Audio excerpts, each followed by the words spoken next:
Assalamualaikum warahmatullahi wabarakatuh. Kami dari Sub Bidang SDMK dan Infokes Dinas Kesehatan Kabupaten Serang akan menyampaikan informasi tentang kredensial tenaga kesehatan di Puskesmas.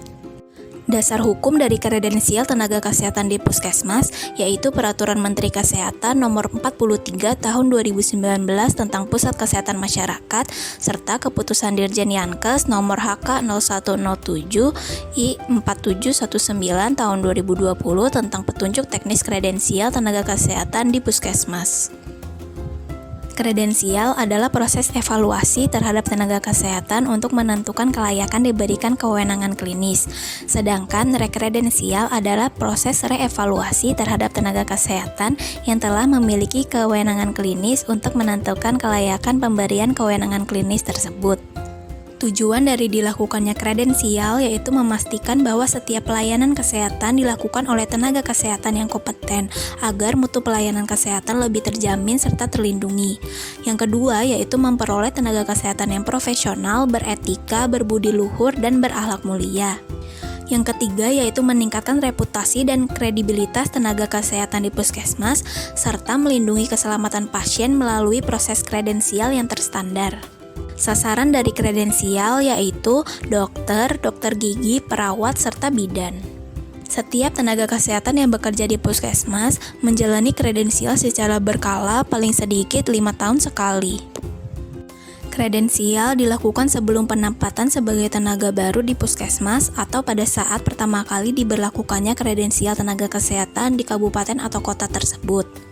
Sedangkan rekredensial diikuti oleh tenaga kesehatan pada saat menjelang berakhirnya kewenangan klinis paling lama 5 tahun sejak kredensial terakhir atau sebelum 5 tahun untuk keperluan penambahan atau pemulihan kewenangan klinis. Proses kredensial terdiri dari 4 tahapan. Yang pertama yaitu pengusulan tenaga kesehatan, yang kedua yaitu penilaian kewenangan klinis, yang ketiga penerbitan kesimpulan rekomendasi kewenangan klinis, yang keempat yaitu penetapan kewenangan klinis. Untuk tahap pertama yaitu pengusulan tenaga kesehatan terdiri dari 3 langkah. Yang pertama yaitu tenaga kesehatan menyampaikan dokumen persyaratan untuk pengajuan proses kredensial kepada Kepala Puskesmas yang terdiri dari formulir kredensial yang sudah diisi sendiri atau self-assessment serta dokumen kelengkapan. Yang kedua yaitu Kepala Puskesmas melakukan verifikasi dan validasi terhadap dokumen kelengkapan yang disampaikan oleh tenaga kesehatan pengusul, termasuk verifikasi dan validasi usulan kewenangan klinis berdasarkan ruang lingkup pelayanan Puskesmas. Yang ketiga yaitu Kepala Puskesmas mengajukan permohonan kredensial atau rekredensial tenaga kesehatan yang telah memenuhi persyaratan dan telah lolos verifikasi dan validasi kepada Kepala Dinas Kesehatan Daerah, Kabupaten atau Kota.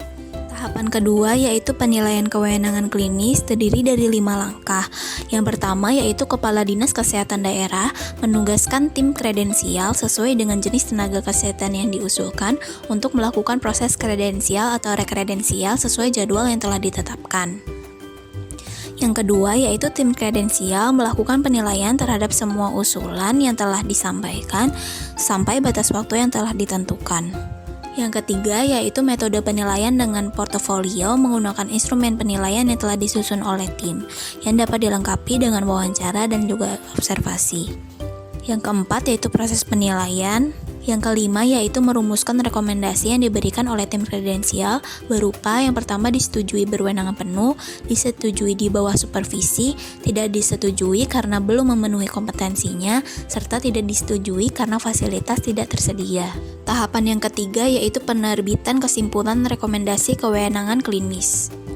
Tim kredensial menyampaikan kesimpulan rekomendasi kewenangan klinis kepada Kepala Dinas Kesehatan Daerah, Kabupaten atau Kota berdasarkan rekomendasi yang diberikan terhadap masing-masing rincian kewenangan klinis yang diusulkan.